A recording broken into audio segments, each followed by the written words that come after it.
Hello folks, behind me is this drum kit, this DW drum kit. It's in the cases right now, but I'm going to take it out in a minute and talk about DW in general as a company and these drums in particular.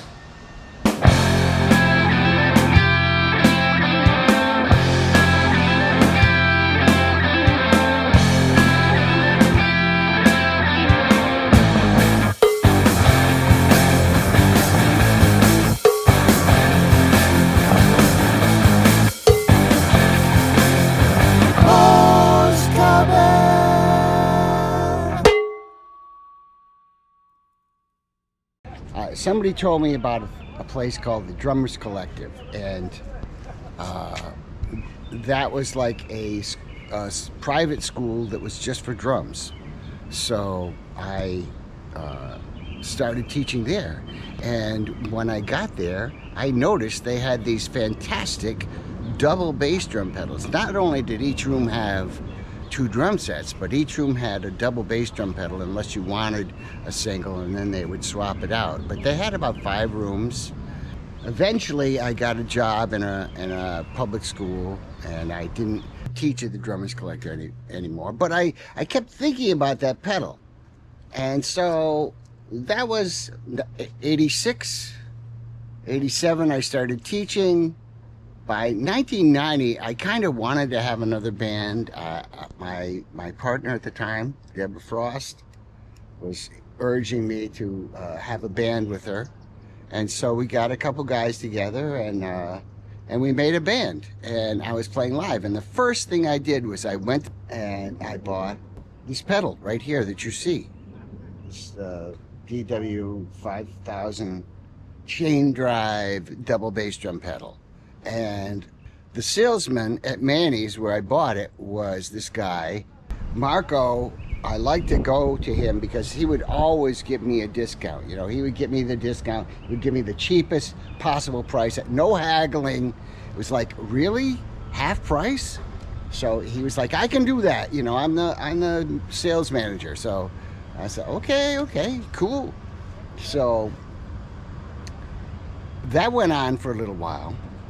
Actually, for quite a few years, and I was using this DW pedal, and going to Manny's to buy heads and sticks and all kinds of stuff like that. And then I went to Manny's and I said to Marco, I want to get a DW kit. You know, what do you think I should get? You know, and there was a bunch of kits on the floor. You know, and what can I get, and what kind of deal can you get me? He goes, I'm not going to sell you a DW kit. I said, what? No, I have the money. It's, if it's full price, I'll pay full price. He goes, no. You need to contact DW and have them make a deal with you. I said, oh, would they give me a kit for free? Because I'd already tried, I tried DW before and got no answer. And he said, no, they won't give you a free kit. But I'll give you a number to call. You call this guy. His name is Garrison. He works at DW. And you tell him we want an endorsement deal. And you make a deal with him. So I called Garrison, and we talked about, he said, of course you can have an endorsement deal, and no problem. I got these drums. I didn't get them for free. I had to pay for them, but they were discounted. And not only that, but it is a completely original kit. I'll just go over it a little bit. It has brass tuning screws on the black lugs. I wanted to get all the hardware in black, but I had to get the legs and all the other stands in chrome. That's all that was available. Now you'll notice that this particular tom-tom has a different badge on it because it was purchased after about a year after I got the other drums. And this one is the original. So you can see all these wooden drums have this translucent black finish, but you can still see the maple grain inside it. They're a little bit dinged up, of course, over the past 25, 26 years, but still in great shape, still sound amazing. The 5x14 snare is brass to go with the brass tuning screws. All the hardware that I have for this kit and all my other kits is DW as well. And you see I have a 2-leg DW hi-hat stand for the accommodate the double bass drum. So the 4 drums are my original kit, and then the big tom-tom was added later. I usually just use the 4 original drums with the dictators. There's only things that aren't DW are this, which is a cowbell that Helen Wheels, Tommy Morangelo gave to Helen Wheels, and when she passed away, I inherited it. And here, this is the stick bag. This is Boley Gregmar's stick bag. And I don't think, if anybody doesn't know Boley Gregmar, I mean, I can't imagine anybody watching my show that doesn't know him, but maybe some of you people don't. Boley was the first uber fan of Blue Oyster Cult. I met him when he was 15 in Copenhagen.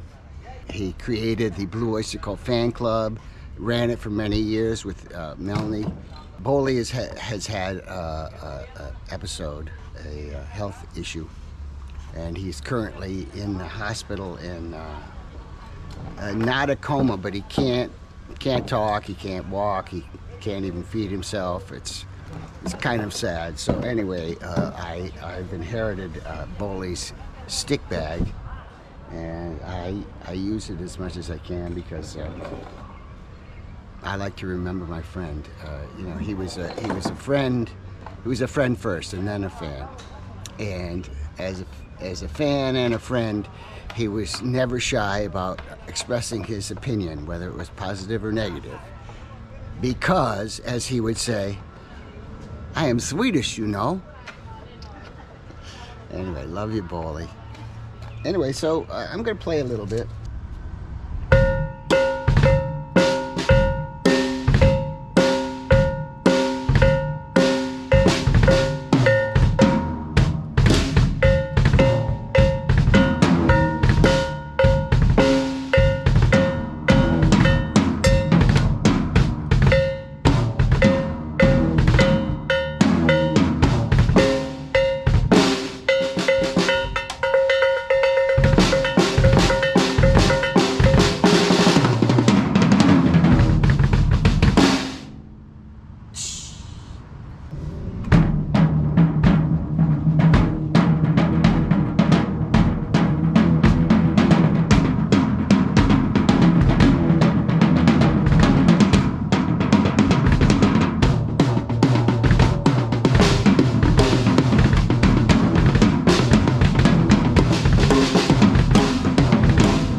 These are these Humes and Berg drum cases.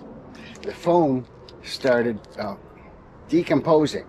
The foam has got to go. It makes the drums all dirty. It spent about a half an hour cleaning the drums this morning for this video. So, okay, well, I hope you've enjoyed this episode, and have a good week. We'll see you next week. This is the penultimate episode. Next week is going to be the last regular episode, and then I'm sure there'll be some bonus things from China and all that stuff. So anyway, take care, be well.